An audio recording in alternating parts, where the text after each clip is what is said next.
Ito po uli ako sa Emilio Aguinaldo. I-inform ko lang ko sa inyo, Buenas tardes nga po pala. Nakakalimutan ko lagi.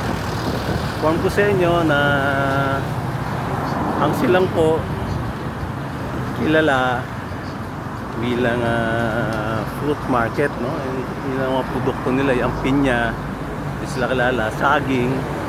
Ito po yung isang magandang bilihan ng prutas dito sa highway. Dito po sa bypass road. Ang bypass road po equal sa Emilio Aguinaldo Highway. Kung ako po yung video para kung sino man yung interesado sa inyo, dito kayo pumunta. Nasa right side po ito pag galing kayo ng Tagaytay. Nasa left side ho pag galing kayo ng Maynila. So ito po ay mga putas.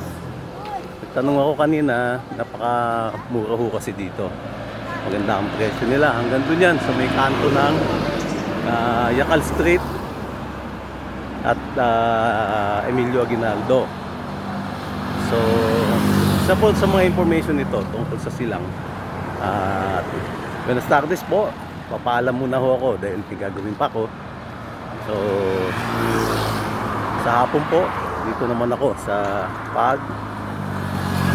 paghahanap po ng scrap.